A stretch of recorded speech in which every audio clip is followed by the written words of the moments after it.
I would actually say if we completely banned every PFAS chemical, everything that we ever thought was a PFAS chemical, the economy would probably crash.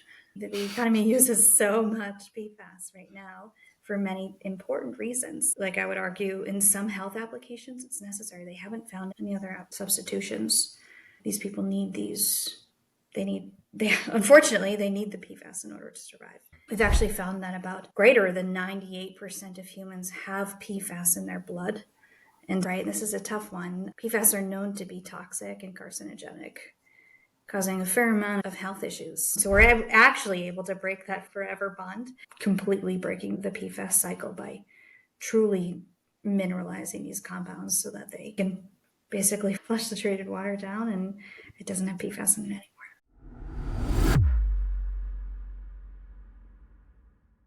Hey, Julie, thanks so much for joining me today. I really appreciate it. So much, Jack, for having me on. So tell us a little bit about yourself. Sure. So I'm Julie Bliss Mullen, founder and CEO of Alcarity.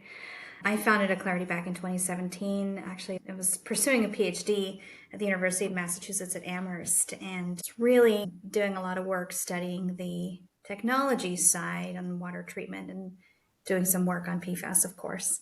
My background before that, I have a degree in environmental policy and sustainability, and then I also have another degree in environmental engineering. So worked for the US EPA for a couple of years, which is how I found out about PFAS, and then worked on the PhD and then spun the company out. Here I am. Brilliant. And when we say PFAS, it's often nicknamed forever chemicals, right? Because they're very hard to get rid of. And in the UK, where I am at the minute, PFAS and forever chemicals are increasingly becoming they've been a problem for a while, but the awareness of them is definitely rising. And there are numerous sort of scare stories out in the tabloid newspapers and everything. It's a bit of a scary topic, isn't it? Yeah, it can be very scary, very fear-inducing. Yeah. That's right. But what do we mean by PFAS? Or forever chemicals? What is it actually? The PFAS stands for per and polyfluoroalkyl substances. They're essentially these compounds that are known by their carbon-fluorine bond. This carbon-fluorine bond is among the strongest known in nature, hence the forever chemical name. It was thought for many years that you can't actually break the carbon-fluorine bond. And the result of that is that these PFAS chemicals they've been used for many decades. They're fairly ubiquitous in the environment and they accumulate. So they accumulate in the environment and they also accumulate in humans. And so that's how these PFAS compounds have been just talked about so much in the public domain through the media, but also even in households as we start to understand where they're found, how they're used. I'm happy to talk more about that, but they've been used for many decades, right around the kind of Manhattan Project era in the 40s, 30s, 40s, 50s, really when they started to become used in industry. And it really wasn't until the 70s, 80s, 90s, we started to learn how to detect them. And up until recent, we've started to detect them. In the last couple decades, we started to detect them in various different sources throughout the environment and in humans. We've actually found that about greater than 98% of humans have PFAS in their blood.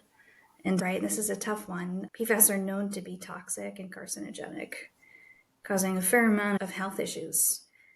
They also are among a lot of other chemicals that are anthropogenic, like human-made, that also accumulate in humans and are toxic and carcinogenic. But this is one that's just taken the public conscious and the media by, crazy, right? It's been crazy. Yeah, it has. Okay, so you've got this particular chemical compound which is dangerous to human beings, has this sort of long lasting impact, is fairly tricky to detect. But how have you mentioned PFAS almost went into circulation around the 1940s or so, but how is PFAS used, or at least where do we find PFAS? Yeah, great question. So PFAS can be found in a lot of consumer goods. It's probably on my shirt here. I'm on my chair, which probably has PFAS. The rug it's on probably has PFAS. We've recently found PFAS chemicals in toilet paper. We found it in our contact lenses.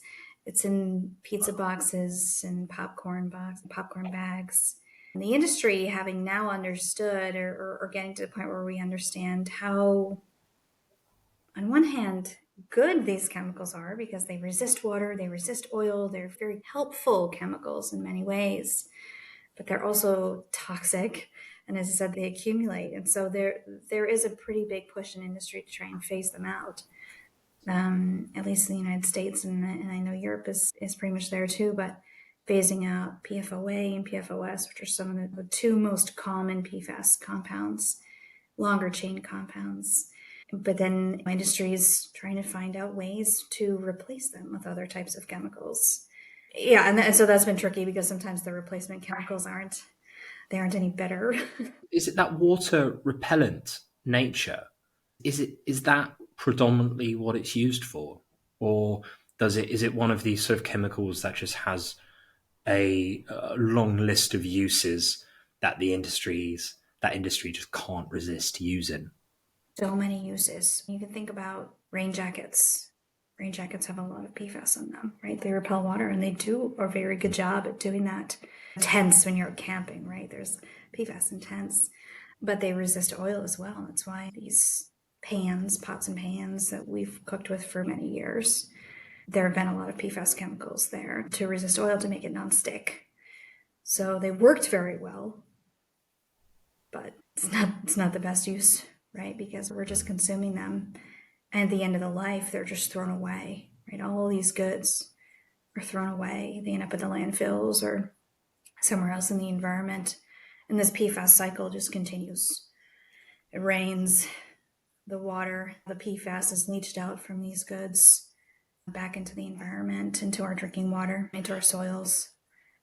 It's a big problem. And on that point of a problem, you spoke before about the links to human health and some of the impact that PFAS can have on human beings. What do we know around the health hazards of this chemical? Yeah, there have been so many studies that have been published around the health implications of PFAS chemicals. Certainly various different types of cancers. Even in pregnant women, it's a source or known to develop preeclampsia and some other types of issues in pregnancy. It's known to accumulate in fetuses in pregnant women, which is pretty scary. This is a challenge though, right? Because while we know that it's carcinogenic and it's toxic, as I said, there are so many other contaminants and other chemicals out there. And there's a lot of discrepancy around what the limit of toxicity. EPA has more recently, in the last year or two, come out with health index and health standards around PFAS. And we're talking parts per quadrillion, which is never, you can't even measure a compound in the parts per quadrillion. And they've come out, the EPA in the United States has come out with very low levels of PFAS that is technically considered safe in the parts per quadrillion, which is really quite wild. But it does give you the idea of how serious this compound could be over time and the long-term health effects. Yeah, and I do want to get on to the whether we are able to detect that to that intricate level. But I guess just before that, I'm really interested to go back to your point before around how this chemical gets into the environment. So this PFAS compound is within a, say, non-stick pan at home. Is it contained within that non-stick pan? Obviously, it absorbs into the bloodstream, maybe through the food that is then cooked on it. But how does that chemical then, I guess, almost dissipate or transfer into the wider physical environment? It migrates in very various different ways. So it'll migrate into the human body. The human body will pass a fair amount of it out as well into septic or sewer system back into the wastewater treatment plant or a septic system right outside of a home or an office. And where a fair amount of that is accumulated as well in the blood. In terms of the pans, for example, like I said, some of the PFAS that's on the pans will end up in the human and then go through to the wastewater treatment plant into the local rivers and streams and enter back into the environment. But when the pan has reached an end of life, most people will essentially throw it out. What else are you going to do with it? Maybe recycle it. There are some take back programs. I would love for there to be more, but essentially, all those consumer goods, majority end up in a landfill or some other waste area. In my research, and we found about 50% of PFAS that can be sourced in the environment, or that's found in the environment, can be sourced in landfills. Wow. Okay. So is this a waste management, waste recycling issue? Obviously, the accountability and the sort of responsibility, I'm sure, sits with many different stakeholders within our sort of world, really. But is it a sort of waste recycling issue? Oh, to an extent, it is. But the thing is that, and I've been focusing a lot on the consumer goods side, but we as consumers, after we're done using a product that has PFAS or any product, we throw it away. Where else is it going to go? It's going to go to the landfills. Mm. And so landfills exist to take our trash. Do they have an obligation to try and minimize the exposure of PFAS from that trash? I think so. I think they do, but inherently it is coming from us as consumers.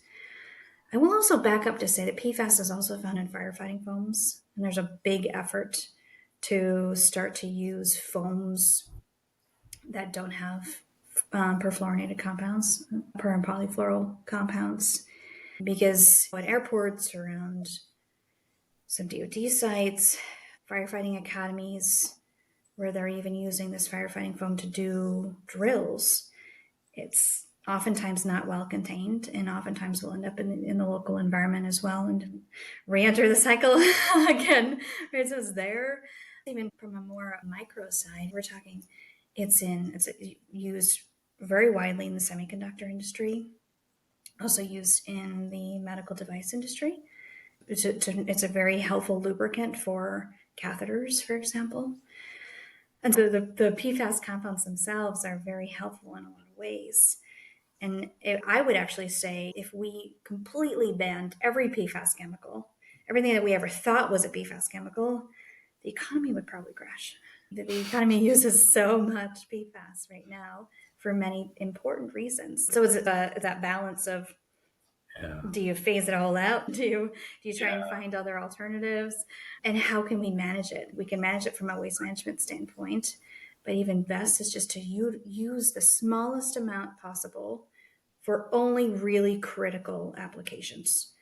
Like I would argue in some health applications, it's necessary. They haven't found any other substitutions. These people need these. Unfortunately, they need the PFAS in order to survive. Yeah. Yeah. And I mean, it sounds as though some uses of PFAS as of today are inevitable. They play an important role, like you say. But I guess the sort of the first step is really understanding the scale of its infiltration in the environment. How are we? What does the maturity of our testing capabilities look like to actually detect the impact and the scale of PFAS in our environment? Yeah, it's a great question. I focus in detecting PFAS and treating PFAS in the liquid phase. Certainly there's PFAS in soils, there's PFAS in other solid phases. But in the liquid phase, essentially the only reliable method to detect PFAS, especially in low levels, oftentimes found in the environment, is by using instrumentation called LCMS. It's liquid chromatography mass spectrometry. It's a pretty complex equipment. It requires a full-time operator with a PhD or equivalent education. It's pretty intense.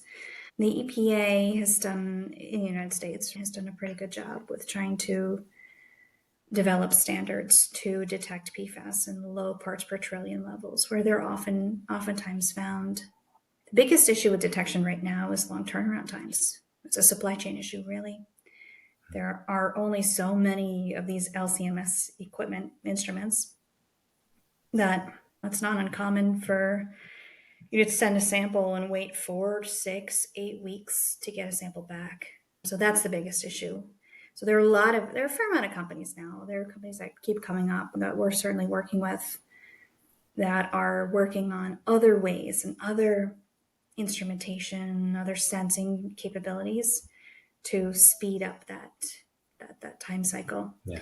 And decrease And cost, because the cost per sample is really quite egregious as well. what types of organizations typically are the ones requesting tests for PFAS? I would say it's regional, statewide, and federal. Okay. It varies. It varies depending on where a facility is necessarily, and if they do have to do that testing. But especially in the United States, EPA specifically is essentially now requiring municipalities to do testing of PFAS as part of the UCMR, the testing program. This is all rolling into a lot of other regulations that are up and coming, especially in the drinking water side, where the public is hyper aware of PFAS in drinking water. So that's certainly been a big deal. So that onus has been put on municipalities. Is that testing completed at the wastewater company level?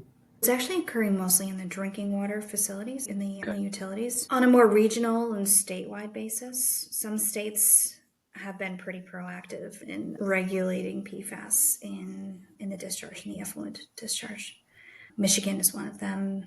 Massachusetts is getting there. There are a fair amount of states now that are really starting to put some rigor around testing on the wastewater side, industrial wastewater and municipal wastewater. But it's definitely by far most advanced in requiring testing is on the drinking water side. I imagine there's a large public perception and awareness challenge around PFAS because, like we said at the start, it's quite an intimidating idea, and the science is there to show that actually people are right to be intimidated by it. So I imagine we really do need to be ramping up that sort of testing capability. You spoke about the delays that are often experienced waiting for that testing process to be complete. Would you consider an adequate approach to actually identifying PFAS within our environment? Is it regular testing of, say, drinking water supplies? Is it testing within, say, rivers? I think it comes back to exposure, risk of exposure. Because if we're just thinking about humans, not the environment, not animals or plants or anything else, and I know we could get really deep into this, but it is very customary for humans to think about their exposure coming from drinking water. Oftentimes, I've received them. I've received letters in the mail. Oh, one of the local schools has high levels of PFAS. Don't worry, we're turning off all of, we call them bubblers, but like all the water fountains, and Yeah, we're yeah, supplying bottled water. And my employees do that. They're like, wow, I just received this letter in the mail. And we don't even know if the bottled water that they're supplying has any less yeah, PFAS. yeah. The chances are it probably does contain PFAS. The Oh yes, bottle. I mean, Yeah, very likely it contains yeah. PFAS too. You could just get buried. It's a spiral. It's a spiral of exposure. And are we getting exposed to PFAS mostly from drinking water or from other sources? I would probably argue it's from other sources. And from a company standpoint, where we're destroying PFAS, we focus on destroying PFAS in the bulk, right? Where is the PFAS really coming from? Let's try and stop a lot of the contamination and downstream exposure. So we're not necessarily focused on destroying PFAS in pure drinking water, although certainly concentrates and residuals are. We're looking at that Well, too. yeah, let's speak about that because I know that as a company you have a pretty exciting sort of mission, don't you, around destroying PFAS forever. Yes. So, what will it take to destroy PFAS? So from a technology standpoint, what it takes is electricity. The system uses very low levels of electricity to destroy PFAS. We take liquid waste, any type of liquid that has PFAS in it, run it through our system. A little bit technical here, but the PFAS essentially swims in between an anode and a cathode, sticks onto the anode surface, and electrons that are there from the applied electricity break the carbon fluorine bond. So we're actually able to break that forever bond. It's not forever, and we break the PFAS on contact almost immediately. Brilliant. From a strategic standpoint, as I said before, we're really trying to destroy PFAS where it's found in the bulk.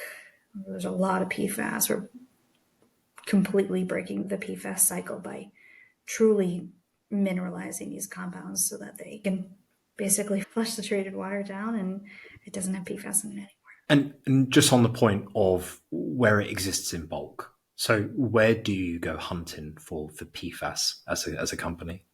Yeah, actually, most of our projects, I guess we're lucky in this way. Most of our projects come right to us. We found a lot of demand in treating PFAS at landfills in what's called the leachate. That's the kind of trash water. After it rains, there's a lot of PFAS. There's a lot of other things in that leachate as well. We're storing PFAS in landfill leachate.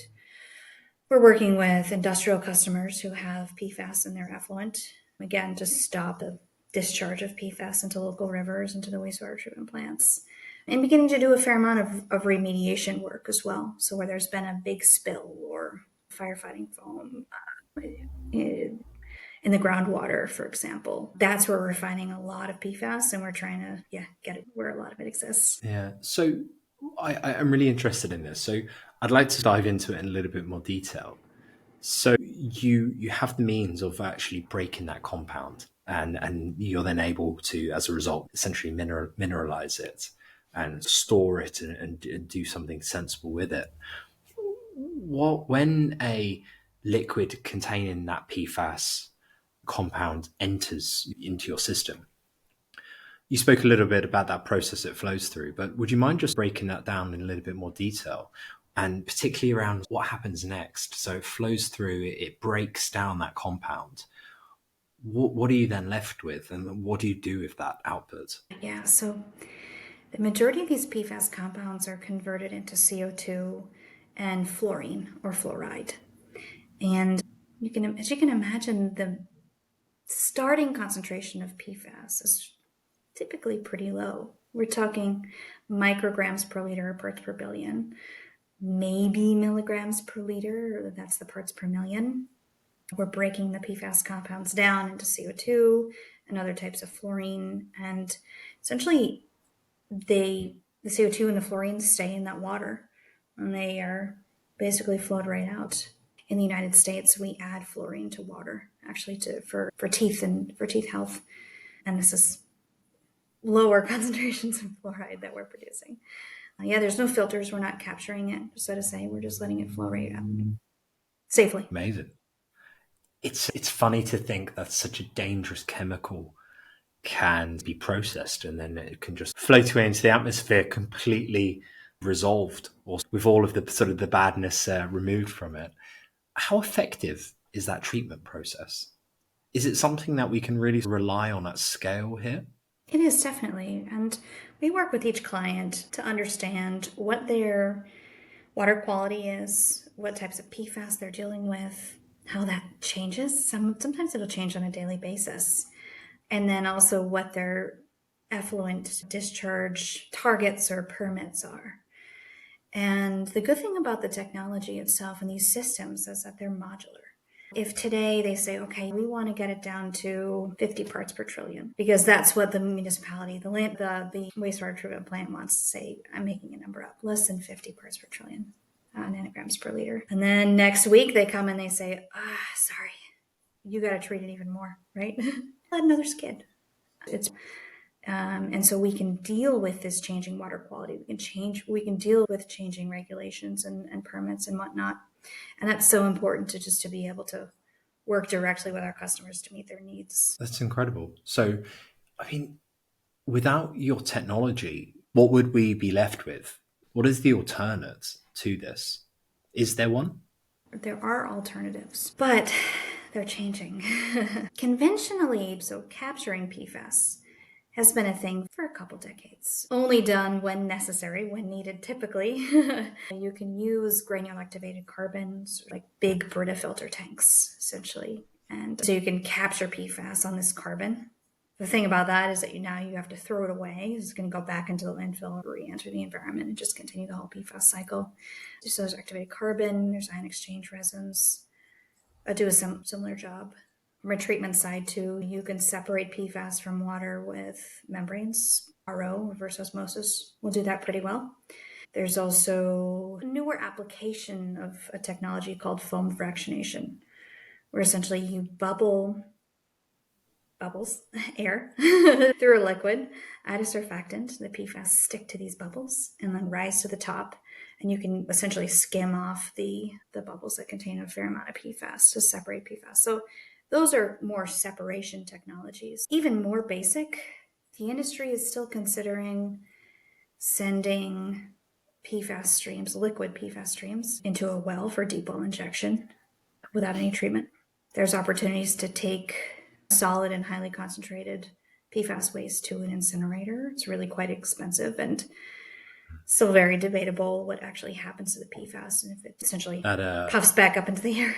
that sort of that solution and then the incinerator solution, you see that kind of thinking in other sectors around, say, for example, carbon capture or nuclear waste. It's almost this sort of out of sight, out of mind solution where you just bury it in a hole, you just put it underground somewhere, and if you can't see it, it doesn't exist. But it doesn't really sound like good long-term thinking, as I'm sure some more science will come out in the future to actually challenge the sort of technicalities of that. Yeah, and it certainly has been. It's going to be challenged more. It certainly has been challenged. Yeah. The Department of Defense had banned incineration for a little while here in the United States. Incineration of PFAS waste, essentially, because of those similar concerns. You also can, right now in the United States and in Europe as well, you can send liquid PFAS waste to a wastewater treatment facility if it's going to accept it. The issue there is that the wastewater treatment plants don't have the capacity to capture PFAS. So it's essentially going through the wastewater treatment plant and right back into the rivers and streams untreated, which is not great. Essentially just flushing it down the toilet again, aren't you? That's it. Yeah. A lot of the wastewater treatment plants are starting to see the liability. There's liability in the landfills, the industrial facilities. There's a lot of chain of custody liability, a lot of regulatory talk around chain of custody of PFAS right now and the risk of all of that. And wastewater treatment plants that are still accepting PFAS waste are now starting to charge a premium. Yeah. But it's that break-in of the compound, which is the really critical bit, right? That's the make or break of whether this problem will exist or is resolved. Yeah, it totally is. It totally is. And so it comes down to, yes, we're fully destroying PFAS, which is amazing. But in the end, the adoption is going to come down to economics. And thankfully for our company, we've scaled the technology up. We understand the economics. And we are comparable, if not sometimes less expensive than sending it to the wastewater treatment plant or sending it to the incinerator or doing deep well injection, depending, it's regional. A lot of this is regionally dependent, but we're already there and providing that extra value proposition of destroying the PFAS on site at the customer site so they don't have to worry about the downstream chain of custody and that liability. And we also offer destruction as a service business model, right? Okay. And so we're taking a lot of that responsibility off of our customers and onto us to make sure that we're meeting those regulations. That's really important. And it all comes back down to the mission of destroying PFAS forever. Brilliant. Julie, thank you so much for your time. I really appreciate it. It's been such a fascinating conversation, and I really appreciate your time. Thank you so much, Jack. Really appreciate it as well.